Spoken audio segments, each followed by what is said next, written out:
ओम शांति। 19 दिसंबर 2020 की मुरली है। बाबा ने कहा, मीठे बच्चे, तुम्हारा वायदा है कि जब आप आएंगे तो हम वारी जाएंगे। अब बाप आए हैं तुम्हें वायदा याद दिलाने। प्रश्न है, किस मुख्य विशेषता के कारण पूज्य सिर्फ देवताओं को ही कह सकते हैं? उत्तर है, देवताओं की ही विशेषता है जो कभी किसी को याद नहीं करते, न बाप को याद करते, न किसी के चित्रों को याद करते, इसलिए उन्हें पूज्य कहेंगे। वहां सुख ही सुख रहता है, इसलिए किसी को याद करने की दरकार नहीं है। अभी तुम एक बाप की याद से ऐसे पूज्य पावन बने हो जो फिर याद करने की दरकार नहीं रहती है। ओम शांति। मीठे मीठे रूहानी बच्चे, अब रूहानी आत्मा तो नहीं कहेंगे, रूह अथवा आत्मा एक ही बात है। रूहानी बच्चों प्रति बाप समझाते हैं, आगे कभी भी आत्माओं को परमपिता परमात्मा ने ज्ञान नहीं दिया है। बाप खुद कहते हैं, मैं एक ही बार कल्प के पुरुषोत्तम संगम युग पर आता हूँ, ऐसे और कोई कह न सके सारे कल्प में सिवाय संगम युग के। बाप खुद कभी आते भी नहीं, बाप संगम पर ही आते हैं जबकि भक्ति पूरी होती है, और बाप फिर बच्चों को भेंट ज्ञान देते हैं। अपने को आत्मा समझ और बाप को याद करो। ये कहीं बच्चों के लिए बहुत मुश्किल लगता है बहुत सहज, परंतु बुद्धि में ठीक रीति बैठता नहीं है तो घड़ी घड़ी समझाते रहते हैं। समझाते हुए भी नहीं समझते हैं। स्कूल में टीचर 12 मास पढ़ाते हैं, फिर भी कोई नापास हो पढ़ते हैं। ये बेहद का बाप भी रोज बच्चों को पढ़ाते हैं, फिर भी कोई को धारणा होती है, कोई भूल जाते हैं। मुख्य बात तो यही समझाई जाती है कि अपने को आत्मा समझो और बाप को याद करो। बाप ही कहते हैं, मामेकम याद करो, और कोई मनुष्य मात्र कभी कह नहीं सकेंगे। बाप कहते हैं, मैं एक ही बार आता हूँ, कल्प के बाद भी संगम पर एक ही बार तुम बच्चों को ही समझाता हूँ। तुम ही ये ज्ञान प्राप्त करते हो, दूसरा कोई लेते ही नहीं है। प्रजापिता ब्रह्मा के तुम मुख वंशावली ब्राह्मण इस ज्ञान को समझते हो, जानते हो। कल्प पहले भी बाप ने इस संगम पर यह ज्ञान सुनाया था। तुम ब्राह्मणों का ही पार्ट है, इन वर्णों में भी फिर न तो जरूर है, और धर्म वाले इन वर्णों में आते नहीं हैं, भारतवासी इन वर्णों में आते हैं। ब्राह्मण भी भारतवासी ही बनते हैं, इसलिए बाप को भारत में आना पड़ता है। तुम हो प्रजापिता ब्रह्मा के मुख वंशावली ब्राह्मण। ब्राह्मणों के बाद फिर है देवताएं और क्षत्रिय। क्षत्रिय कोई बनते नहीं है, तुमको तो ब्राह्मण बनाते हैं, फिर तुम देवता बनते हो। वही फिर धीरे धीरे कला कम होती तो उनको क्षत्रिय कहते हैं। क्षत्रिय ऑटोमेटिकली बनना है। बाप तो आकर ब्राह्मण बनाते हैं, फिर ब्राह्मण से देवता, फिर वही क्षत्रिय बनते हैं। तीनों धर्म एक ही बाप अभी स्थापन करते हैं। ऐसे नहीं कि सतयुग त्रेता में फिर आते हैं। मनुष्य न समझने के कारण कह देते सतयुग त्रेता में भी आते हैं। बाप कहते, मैं युगे युगे आता नहीं हूँ, मैं आता ही हूँ एक बार कल्प के संगम पर। तुमको मैं ही ब्राह्मण बनाता हूँ प्रजापिता ब्रह्मा द्वारा। मैं तो परम धाम से आता हूँ। अच्छा, ब्रह्मा कहाँ से आता है? ब्रह्मा तो 84 जन्म लेते हैं, मैं नहीं लेता हूँ। ब्रह्मा सरस्वती जो ही विष्णु के 2 रूप लक्ष्मी नारायण बनते हैं, वही 84 जन्म लेते हैं। फिर उनके बहुत जन्मों के अंत में प्रवेश कर इनको ब्रह्मा बनाता हूँ, इनका नाम ब्रह्मा में रखता हूँ। ये कोई इनका नाम अपना नहीं है। बच्चे का जन्म होता है तो छठी करते हैं, जन्मदिन मनाते हैं। इनकी जन्म पत्रिका नाम तो लेखराज था, वो तो छोटेपन का था, अभी नाम बदला जबकि इनमें बाप ने प्रवेश किया संगम पर।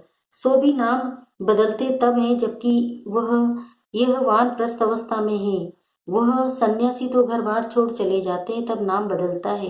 ये तो घर में ही रहते हैं, इनका नाम ब्रह्मा रखा क्योंकि ब्राह्मण चाहिए ना।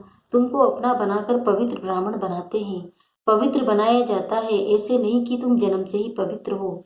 तुमको पवित्र बनने की शिक्षा मिलती है। कैसे पवित्र बने वह है मुख्य बात। तुम जानते हो कि भक्ति मार्ग में पूज्य एक भी हो नहीं सकता।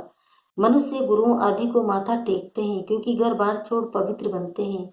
बाकी उनको पूज्य नहीं कहेंगे। पूज्य वह जो जिसको भी याद न करे, किसी को भी याद न करे। सन्यासी लोग ब्रह्म तत्व को याद करते हैं ना, प्रार्थना करते हैं। सतयुग में कोई को भी याद नहीं करते। अब बाप कहते हैं तुमको याद करना है एक को, वो तो है भक्ति। तुम्हारी आत्मा भी गुप्त है। आत्मा को यथार्थ रीति कोई जानते नहीं। सतयुग त्रेता में भी शरीरधारी अपने नाम से पाठ बजाते हैं। नाम बिगड़ तो पाठधारी हो न सके।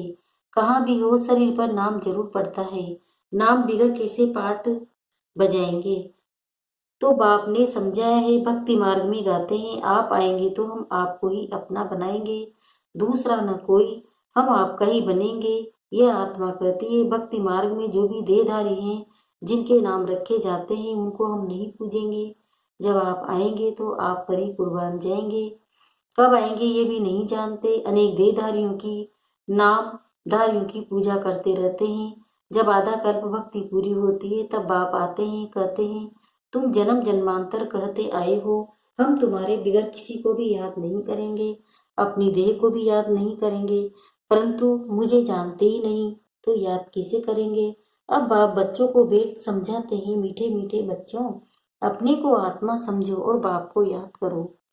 बाप ही पतित पावन है, उनको याद करने से तुम पावन सत्व प्रधान बन जाएंगे। सतयुग त्रेता में भक्ति होती नहीं है, तुम कोई को भी याद नहीं करते, न बाप को न चित्रों को, वहां तो सुखी सुख रहता है। बाप ने समझाया है, जितना तुम नजदीक आते जाएंगे कर्मातीत अवस्था होती जाएगी। सतयुग में नई दुनिया नए मकान में खुशी भी बहुत रहती है, फिर 25% पुराना होता है तो जैसे स्वर्ग ही भूल जाता है। तो बाप कहते हैं, तुम गाते थे आपके ही बनेंगे, आपसे ही सुनेंगे, तो जरूर आप परमात्मा को ही कहते हो ना। आत्मा कहती है, परमात्मा बाप के लिए। आत्मा सूक्ष्म बिंदी है, उनको देखने के लिए दिव्य दृष्टि चाहिए। आत्मा का ध्यान कर नहीं सकेंगे। हम आत्मा इतनी छोटी बिंदी है, ऐसा समझ याद करना मेहनत है। आत्मा के साक्षात्कार की कोशिश नहीं करते, परमात्मा के लिए कोशिश करते हैं।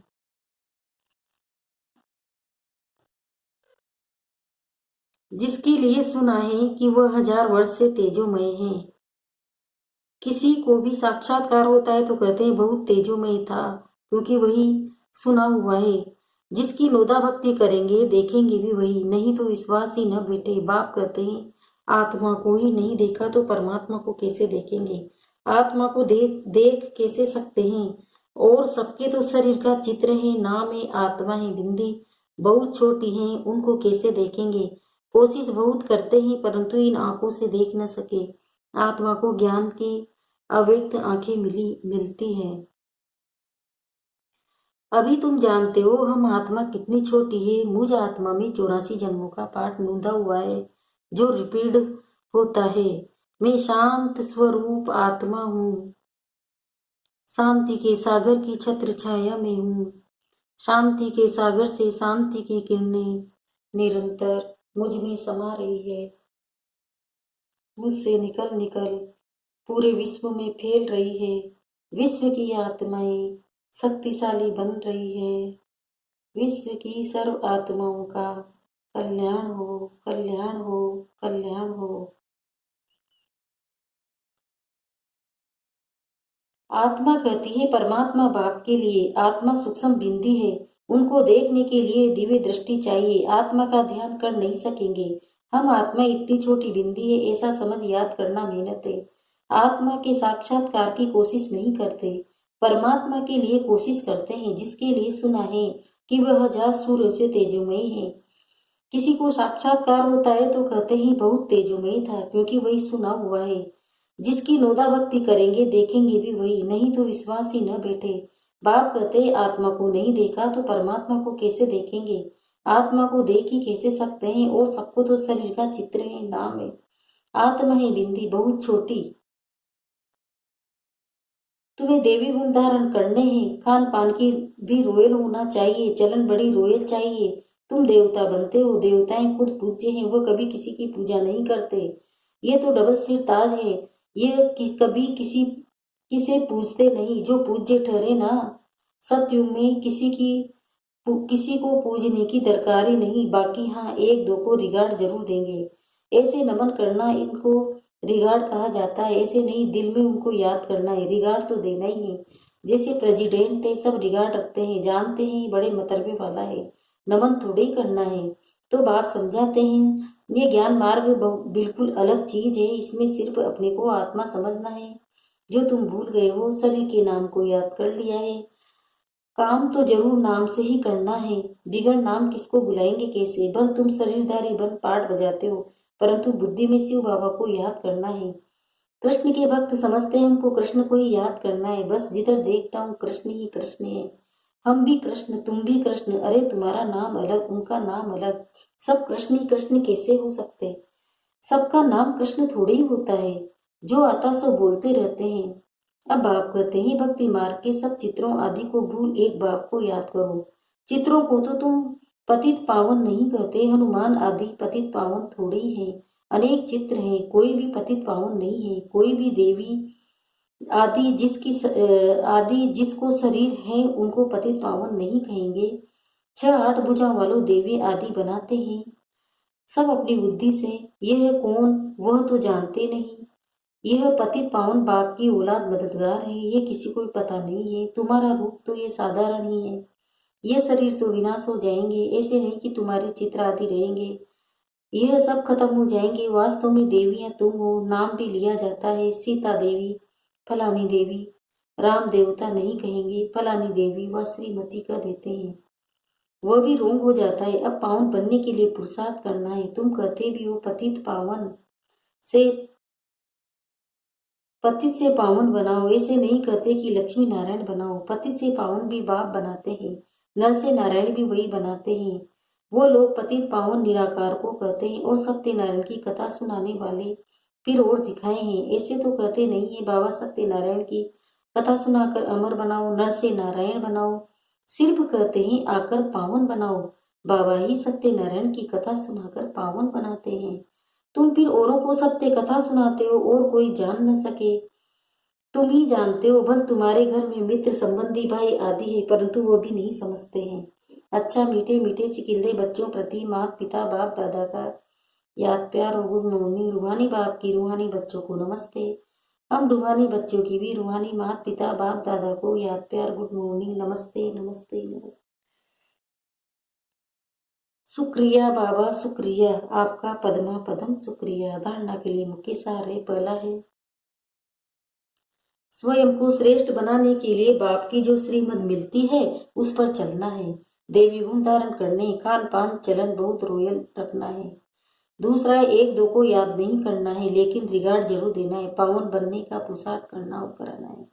वरदान, सर्व खजानों को समय पर यूज कर निरंतर खुशी का अनुभव करने वाले कुछ नसीब आत्मा भव। बाप दादा द्वारा ब्राह्मण जन्म होते ही सारे दिन के लिए अनेक श्रेष्ठ खुशी के खजाने प्राप्त होते हैं। इसलिए आपके नाम से ही अब तक अनेक भक्त अल्पकाल की खुशी में आ जाते हैं।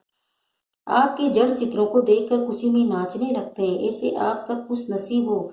बहुत खजाने मिले हैं, लेकिन सिर्फ समय पर यूज करो। चाबी को सदा सामने रखो, अर्थात सदा स्मृति में रखो और स्मृति को स्वरूप में लाओ, तो निरंतर खुशी का अनुभव होता रहेगा। स्लोगन है, बाप की श्रेष्ठ आशाओं का दीपक जगाने वाले ही कुल दीपक है। ओम शांति।